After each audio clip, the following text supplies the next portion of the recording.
James Daly, Texas. We're going to ask you a few questions that led up to your experience in World War II.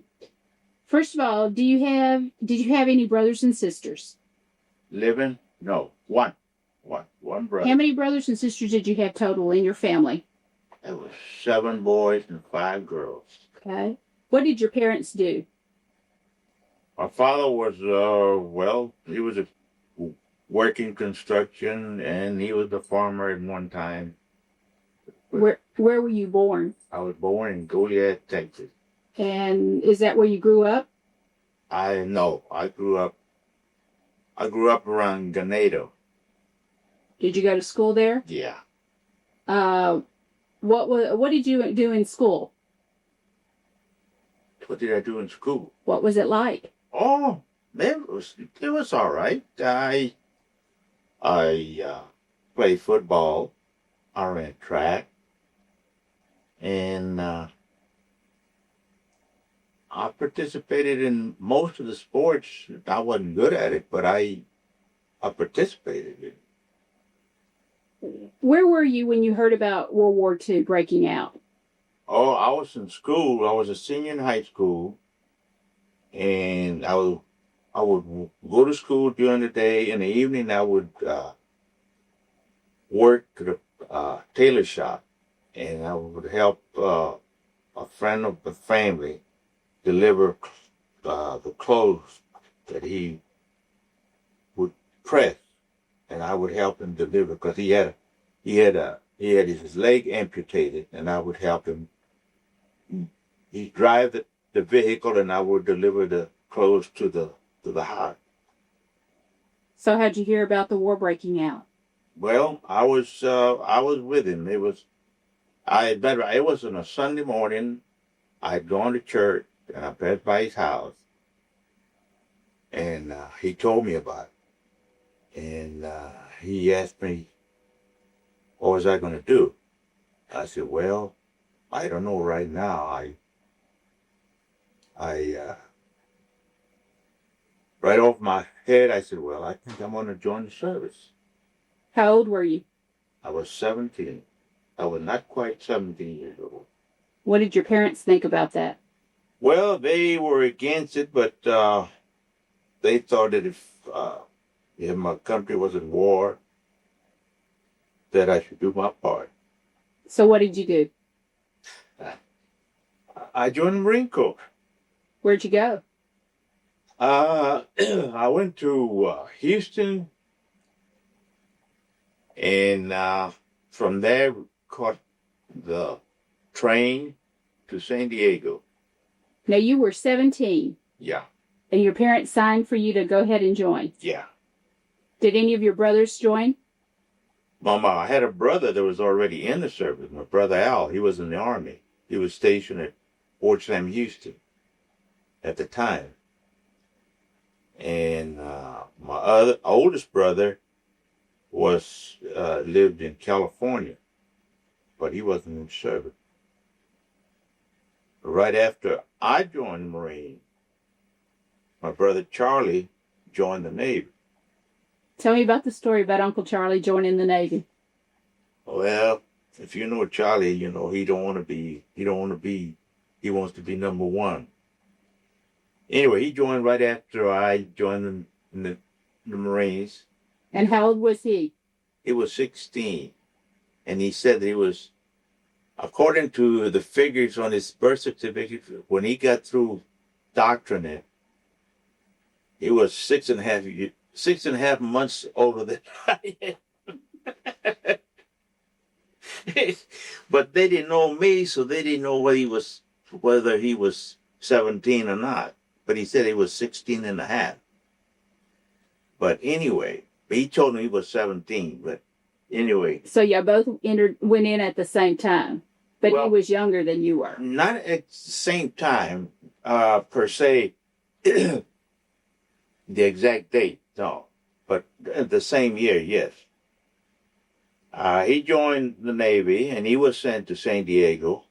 I was sent to San Diego. And when I got out of boot camp, I got out about 3 weeks before he did. And we were just waiting for orders. And I had the opportunity to go out, my first liberty, go out with Charlie. And he thought he could walk on water. Why was that? Because he was in the Navy? Well, because he was in the Navy and he thought he was the best. We went to a dance, a USO dance.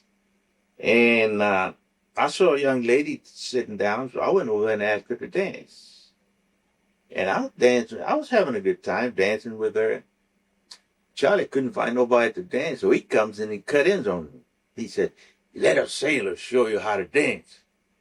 So I said, okay. So he danced with her, and the music stopped, and he just stayed with her on the dance floor, and the music started again, so he started dancing with her again.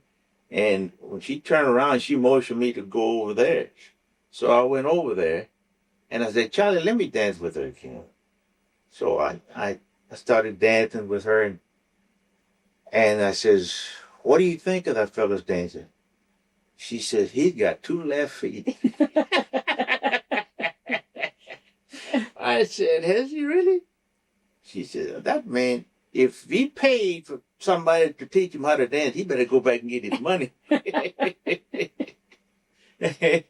So I kept on talking to her, and to make long story short, I told her, I said, "Well, he's my brother."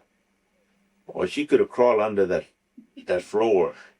She was embarrassed. She apologized and everything. I said, "Oh, think nothing of it." I said, anyway, the dance was over, and Charlie and I went back to the barracks. He went back to the Navy barracks, and I went back to the Marine base. And that's the last time I seen him, because I was sent to Vallejo, California. It's Mare Island, California. It's a Navy prison. And they sent me over there to be a guard for prisoners. And those prisoners at that Navy prison, every prisoner that was there was serving over 25 years to life. From 25 years to life. And if you let the prisoner get away, then you would have to serve his time. So when they gave you the 3 prisoners, they told you, all we want you to do, if he makes a break, bring his shoes back. That's all. Well, I didn't want to shoot anybody, but I wasn't about to let anybody. I wasn't about to serve somebody else's turn. But I was lucky. Nobody made a break. Now, were these military prisoners? people? Yeah. From the military? Yeah, they were Navy and Marine prisoners. Navy and Marine personnel. That they had been in trouble, and there might have been murders. It might have been, I don't know. We didn't know what they were serving for, but I know we knew they were serving over 25 years. 25 years to life. I left from there. They took me to, they sent me to Moffett Field. That's right outside of San Jose, about 12 miles east. I believe it's east or northeast of San Francisco. San Jose is, let's see, 12 miles west of Moffett Field. That's where I was stationed. And I was stationed there until, this is about the middle of almost August of 42. And then I was sent overseas.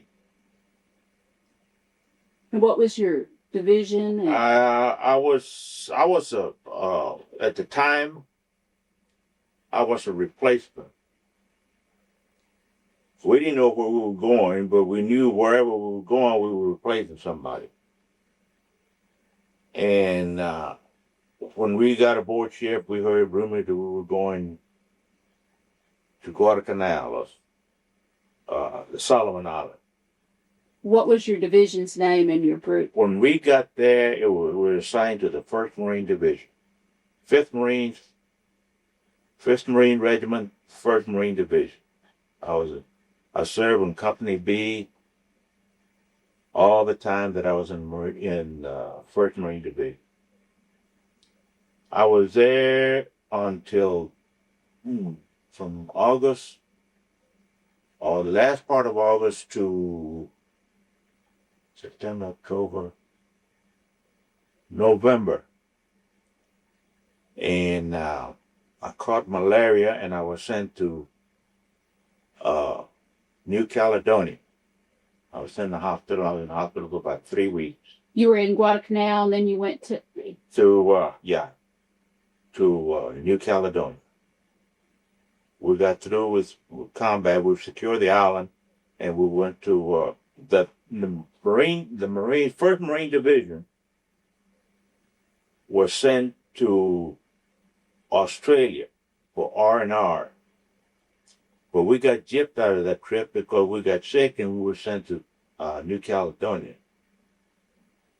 And the rest of the division had a hell of a good time, and I didn't have nothing. They sent me, and I was in the hospital for about 3 weeks. By that time, it was close to Christmas. It was right around Christmas of 42. And I stayed there till the first part of 43. I was sent back. No, by that time, they had the second raider battalion was organized. Colonel Roosevelt, the president's son, was commanding officer. And they sent us to New Georgia. The battalion went into New Georgia. We went in combat there and we secured the island. And by that time, they would send me back to Guadalcanal with the 1st Marine Division. Now let me ask you something. You were 17 when you went in. And you thought, what did you think about going in for the war? You just thought that was your duty and you were going to do it. Yeah. But did you feel the same thing when you got into combat? No.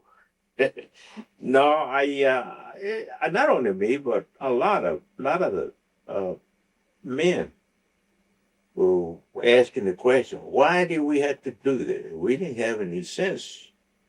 If we had any sense, we wouldn't have done it, but still in all, in the back of our mind, we figured we had to do it. Somebody had to do it. And we figured, if the good Lord willing, you let us live. If not, we'll just die. That's all. But I didn't think that way when I first went in, because when I first went in, I figured, well, it's just my duty to go, and I probably won't. Nothing will ever happen to me.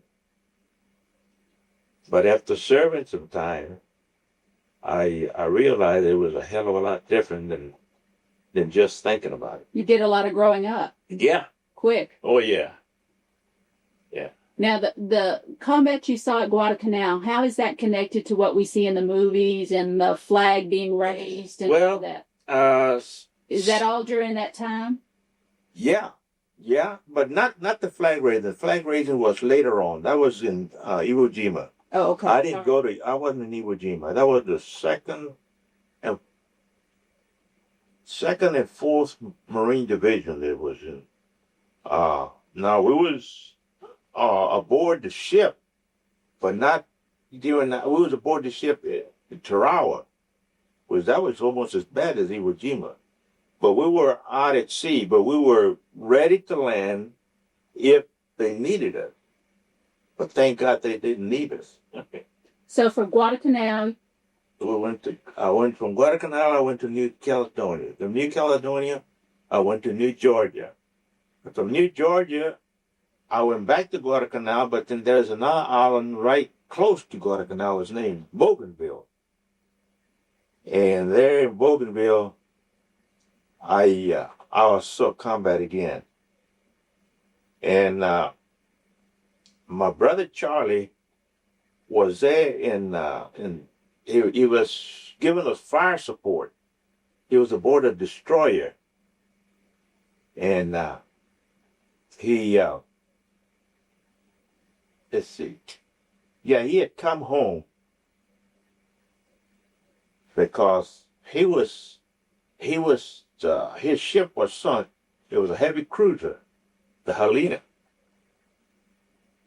And it went down in the middle of the Coral Sea. And they fished him out of the water about 24 hours after. And he come home, and when he went back, he went aboard the destroyer, and that's when he got hit in Bougainville. He was signaling. He was on the bridge, and the shore battery hit the ship and made a hole in his back. And he was sent to Australia. And he was in Australia, I would say about 9 months.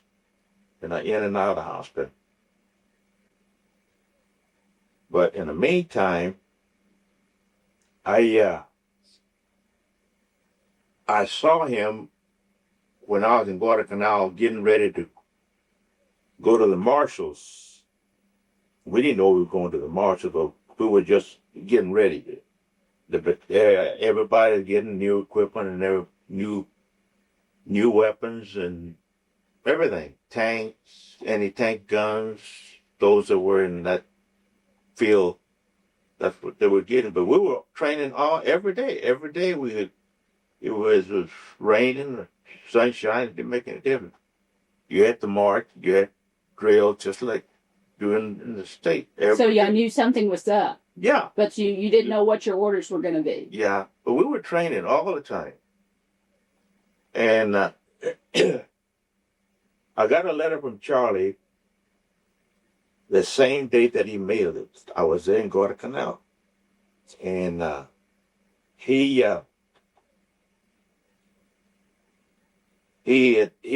went to the port director, and I told him that I had a brother aboard this ship. I said, and I know the ship, it got to be here somewhere because I got the letter today and it's postmarked today.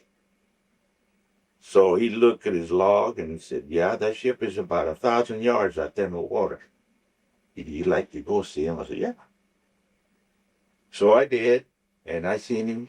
He had a beard down to his chest. He had a crew cut, but his beard was down to his chest.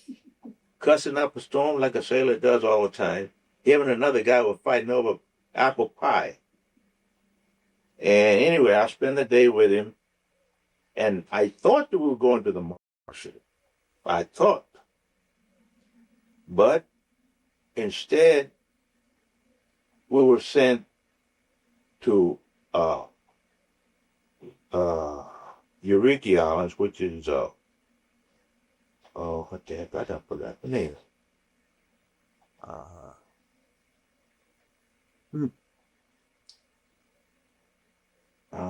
My goodness. Anyway, when I left there, I was a replacement, and I joined the 6th Marine Division. Let's see, it's Guadalcanal, New Georgia, Bougainville, Saipan, and the last island. What do we? I can't think of it. So y'all were marching onward towards Japan. Yeah, it's the last island before you get to Japan. That's the last island we secured. When we got there, we secured the island and Japan. Y'all went on to the Marianas? Or were y'all at the Marianas? Yeah. But, let's see. Trying to think of the name of the island. That's the last island that the United States bought it. I can't remember. It'll come to you after a while. Yeah. We'll think about it. We'll look it up. So y'all went? Did y'all actually go into Japan? No. We didn't go to Japan. No. When I saw Charlie that day, the day that I saw him at the on the aboard that ship, he was aboard a transport, and they are called APA ship. They were troop transport, and he was taking troops aboard because he was part of a convoy. He didn't know where he was going. I didn't know where I was going, but we were in the same convoy, not in the same ship. I would say it must have been about 15, 20 ships. I'm thinking, I don't know. It looked like there was that many. That includes aircraft carrier, includes battleship, includes destroyer escort, uh, uh, cruisers. All right, let's look at those pictures. You remember the name of that last island? Oh, yeah. Okinawa? Okinawa. Yeah. Okinawa. That's the name of the island. Who was there? I can't remember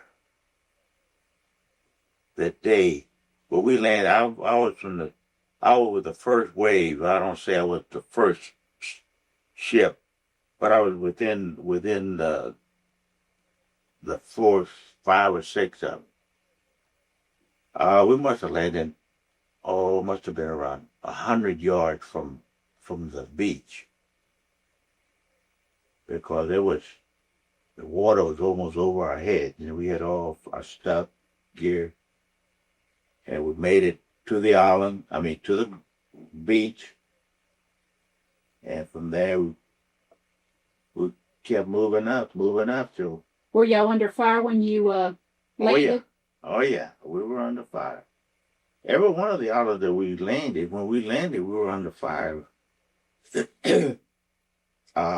It was nothing else but snipers, but we were still getting shot at. Once we got on land, you had to start digging. Unless they tell you not to dig, because. Why did you dig? Why? Well, to get low enough where they couldn't see you and shoot at you. Y'all have to dig foxholes? Oh, yeah. You had to dig a hole where you could get down in there, where you could, where you wouldn't be a big target. Mm-hmm. The smaller you are, the less chances there are to see you. And so when you went into Okinawa, y'all were in the first wave. Yeah, we were either the first 5. I don't remember exactly, because there was a bunch of ships going the same direction. So as y'all secured the island, what would y'all do with y'all captured prisoners, or? We had, there wasn't too many prisoners. You get the prisoners, you turn them over to the provost marshal. They had an MP division, the MP battalion. They handled the prisoners. They wouldn't let us handle the prisoners because, the prisoners had a tendency to try to break away, and they wouldn't let us. They wouldn't let us have the prisoners. But we took care of we just got the prisoners, turned them over to the provost marshal or to the MPs, and we went on our way. Just kept on moving. Okay, when you enlisted, you were a private. Yes. And then what?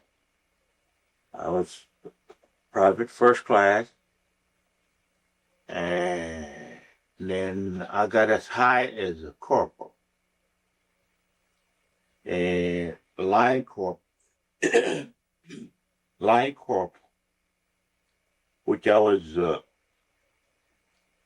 lead man with a Browning automatic rifle. That was my job. The rifle weighs approximately, I want to say, in the neighborhood of 20-some pounds. It has a tripod. If you have enough time to set it down and secure it where you can use it from on the tripod. Most of the time you have to use it off your shoulder or whichever position that you can shoot it from. But that it's over 30, bigger than the 30 caliber ammo bullet. It's bigger than a 30 caliber bullet. I don't remember the exact. It had been so long, but how long? How come you were chosen lead? Why were you chosen lead? Well, because your Browning automatic or your Browning rifle is the one that can reach the farthest. Now you have the other people have M1s or carbine, but your Browning automatic it's an automatic weapon, and you have to be up front or be in a position where you can, if you see somebody moving a long way, you can shoot them or you can shoot at them because in other words, the rifle that you're firing has a tendency to reach further than the other one. Whereas most of the time by the time you see somebody, it's right up close. If you get to see them. So all y'all did was just go do your attack on the island, secure it, and move on to the next one. That's right. And so, but I mean that would take 3 or 4 months, 5 months, depends on how much resistance we had. Now sometimes we'd be pinned down in one position for 6 or 8 hours, 10 hours at a time in one position. We couldn't move. Because the resistance, you couldn't send anybody ahead, or you couldn't get anybody. You didn't want to send somebody knowing that you're going to get killed. You just have to wait and see if you could see where the fire was coming from, shoot in that direction. And you keep on shooting till you eliminated the firepower or the resistance. And they kept running back, moving away, and you just kept following. And till eventually either they give up or they got killed, one of the two. And in the same time, it was us too. Not just them. I mean, we weren't infallible, or we're not anyway. But you stop a bullet just as easy as they could. But we're just lucky. Listen, we was in Okinawa. We got there, and that's where it took us the longest. We had, at that time, I believe it was the 8th Army. We were under the command of the 8th Army, the 6th Marine Division. The 6th Marine Division consisted of replacements as well as troops from other divisions, like 1st Division, 2nd Division, 3rd Marines, the 4th Marines, as they were called. But most of us, or most of the 6th Division consisted of Marines that had been in combat before. Those that hadn't been hurt or wasn't hurt bad enough to be sent home or being replaced. They just we were just lucky and just kept moving. Like I said, we moved from Guadalcanal all the way to Okinawa. And from Okinawa, we secured the island, that took care of it. When Japan surrendered, that's when they dropped the bomb at Hiroshima. And that's when we heard that the war was over in Europe first. And after it was over in Europe, we heard, might have been a day or two later, that, from the time that Japan surrendered to the time we found out about it, might have been a day or two later, because we didn't have no means of radio communication. We didn't have any radio. The only ones that had radio were those that were in communication, and they were talking to each other. The field commander with the commanding general and the company commander and so on. But other than that, we didn't have no news whatsoever. We didn't get no news except what scuttlebutt that people would talk amongst themselves, or just hearsay. We wasn't sure whether it was true or not. The only thing we knew was that we were going to get something to eat, and if we didn't like what we get, or we just didn't get nothing to eat. There was C rations and K rations, and everybody had their share of that. And if you didn't eat it, well, if you didn't like it, well, you just had to do without. Now, did you, by this time, you had a brother in the Navy, one in the Army, you were in the Marines. Yeah. And my youngest brother, when I was coming back, he joined the Air Force. So when I got home, my brother JP was in the Air Force. Oh. It was one in the Army, one in the Marine, one in the Navy, one in the Air Force. And how did your parents feel about all this? Well, they were proud. I know the first time that I got home, the first thing the mother did, make us go to church with her. And she was a little short lady. Go to church? Yeah. We went to church in La Placita, right there in Los Angeles. It was me, Al, Charlie, and Mother. And JP was in the Air Force, but he happened to come in that day, and all four of us went to church with him. I don't believe you could have touched her with a 10-foot pole. She was so proud. And when we got home, my daddy didn't drink, but he had a case of beer, and he opened a beer for all of us, each one of us. Of course, Mother got on him because she didn't want us to drink. But he said, well, if they're big enough to go fight for their country, you ought to be big enough to drink a beer.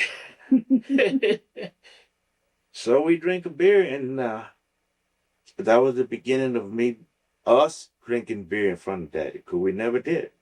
We still wouldn't drink after that. But that was his way of saying he was proud, he respected y'all, and yeah, he honored you. Yeah? Yeah. That's good. So now we get to the point where you had met Mama. Yeah, I had met. And you were, did she know you were going to join the service? I told her I was going to join the Marine. And what'd she think? Well, she was glad. I mean, she was happy that I was going to, she was proud that I was going to join, but she wasn't happy that I was leaving. But like she said, well, I know you're going to join, and I can't change your mind. So I just wish you good luck. And I said, when you come back.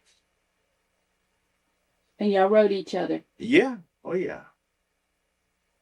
As a matter of fact, I believe this letters are still somewhere in here. I don't know where, but yeah, we wrote to each other as often as we could. Of course, I didn't have much to write about. But you couldn't write about any much, could you? No. They censored your mail? Yeah. Yeah, they censored the mail. But I don't think that I said anything that would make any difference. Because all I could say about the only thing I could say was hot, it was cold, but it's never cold, it's just always hot or raining. And that we had a lot of. And I just kept writing to her. She'd write back to me. And when I came back, I left on I want to say November the 1st or the first week in November of 45. So I went in January. I went overseas in August of 42.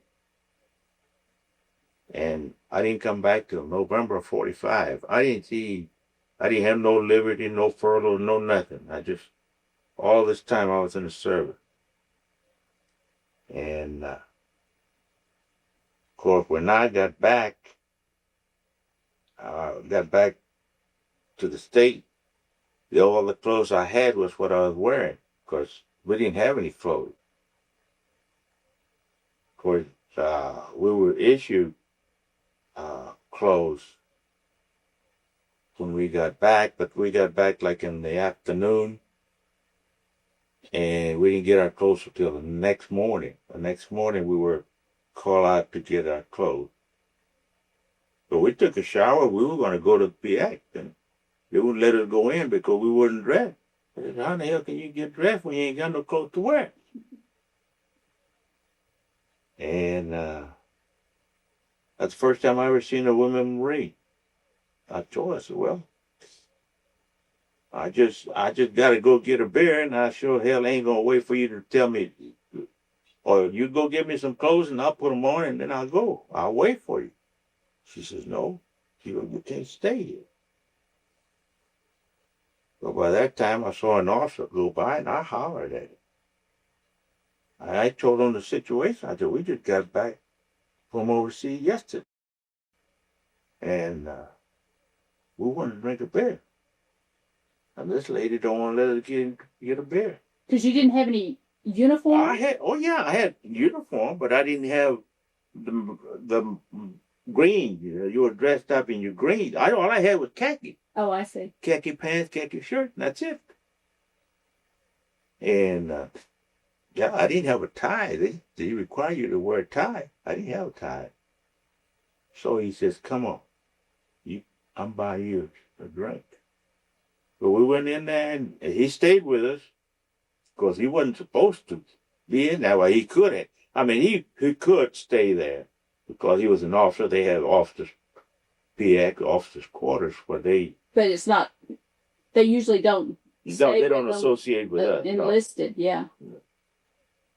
But he did. And we stayed there, and we got a fill of beer, and we went back to the barracks. And that was the beginning of my separation from the service. The next day, I went and signed up to get out. And how old were you when you finished? Oh, I was almost 20 years old. I was almost 21. Because that was in November. Yeah, in November. I was 21 in October. So you went in at 16 and a half. Yeah, and got out at 21.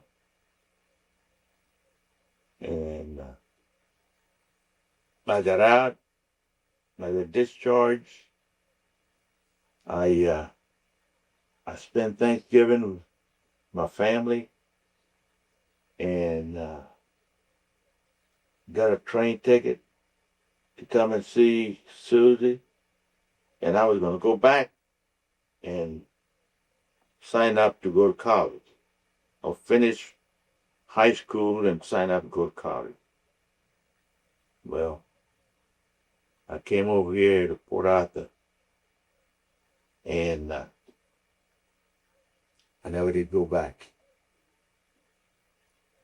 I got here, let's see, December, of the first part of December, or around the first part of December, I don't remember exactly, 45. Now, we got married in January 26th, 1946. I didn't have a job. I had about $2,000 in the bank that I had saved up. But that's because I hadn't got paid when I was overseas. We didn't need any money. Well, the only thing we could buy was cigarettes. We would buy 50 cents a carton of cigarettes. So I didn't need any money. And I wasn't a gambler, so I didn't particularly care to gamble. And I didn't know that much about gambling. So all my money was kept on the books, like we used to say. They kept getting at $52 a month. When I first joined, it was $21 a month. But then when the war broke out, I made that was $52 that I was getting when I made corporal. And when I got out of the service, it paid me. They gave me a check for that amount of money. I don't remember how much it was. Around $2,000, maybe a little more, maybe a little less. I don't know. But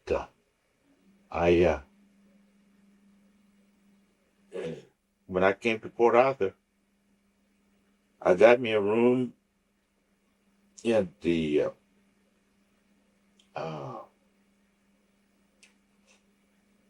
there was a grocery store, and they had rooms upstairs at Caledonia Grocery on 9th Street and Houston Avenue.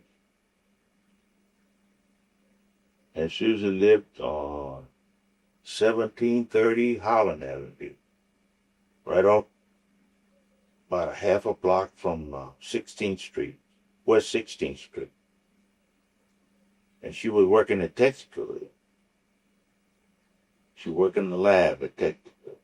And she did that because all the men were in the war. Yeah, all the men were in the service. They had women working, taking the place of men. And I didn't have a job, and I wasn't looking for a job till I got married. When we got married, well, as a matter of fact, a week before I got married, I got a job working in the railroad. And talk about a job, that is a job.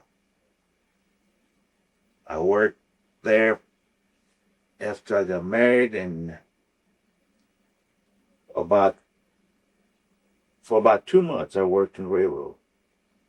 And then they had an opening in the shipyard, Bruno Schultz shipyard.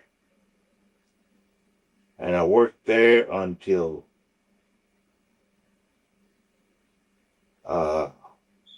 that part of April.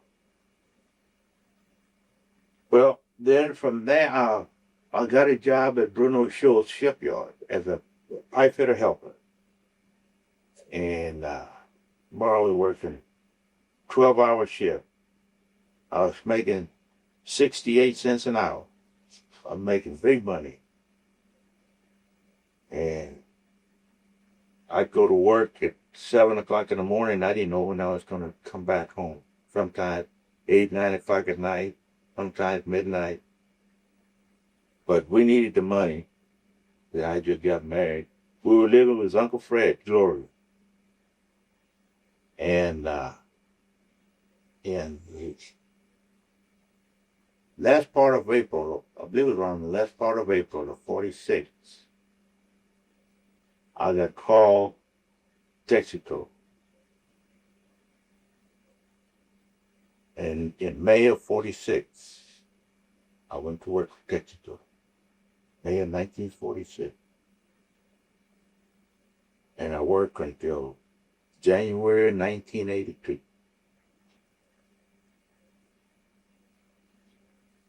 That's all I can remember. Well, when you were in the Marines, did everybody get along? Were they all young guys? Were they older guys? Were they? Oh no, everybody was young. Everybody was young. You had people. I know you were looking at the pictures, and yeah, you had some that were like this fella here, Raymond Gilmet. He was from Lawrence, Massachusetts. I remember that just like it was yesterday. He was a French Canadian. He was, but well, we have another one here. We used to call him Pepe Norton. He had a flower shop in Long Beach, California. For some reason, they were going to draft him and in the army, but he didn't have any children, so they were going to draft him, and he was 40 years old already. So he joined the Marines, and he come in. Oh, I would say around 1943. Yeah, around 1943 or 44. Anyway, he came in as a replacement, and he joined. He was in my company, and we got along fine with him. We used to call him Pepe Norton. Anytime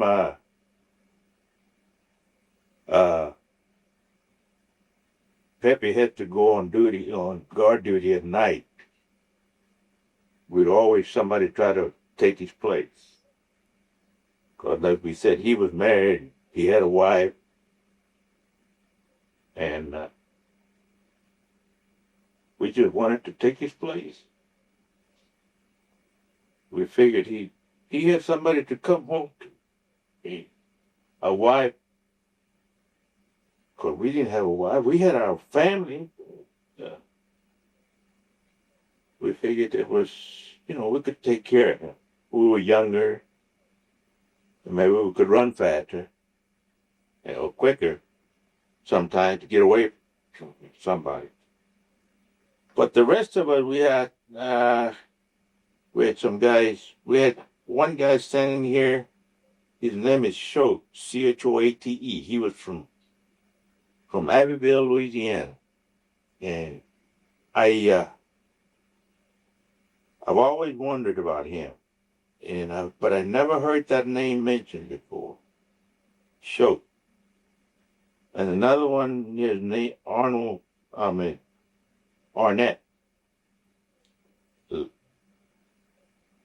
Lawrence Arnett. He was from right outside of New Orleans. That guy would bet on anything. He was Italian.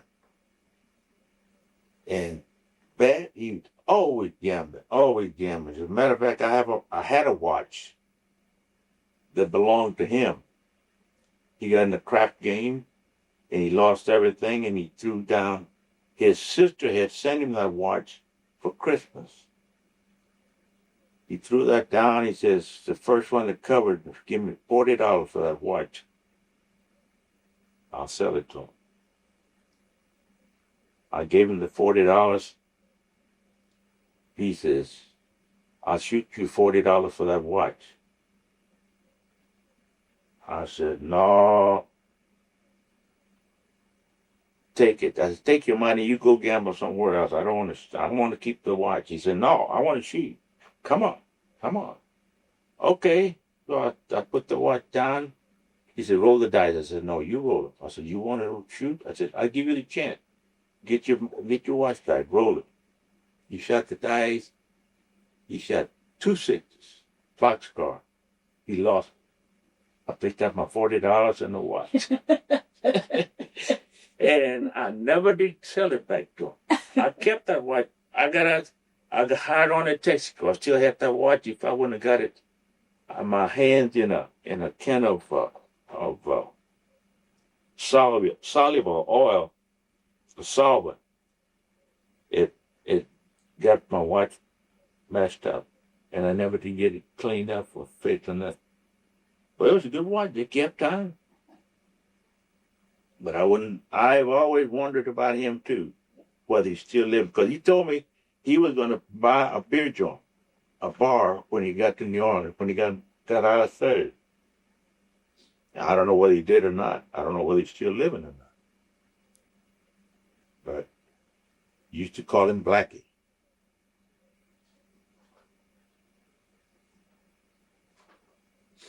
Anything else? No. That's all you can remember? That's all I can remember. Oh. Any parting words of wisdom? Oh. Well, I just hope that y'all, if you don't have anything to do and I'm gone,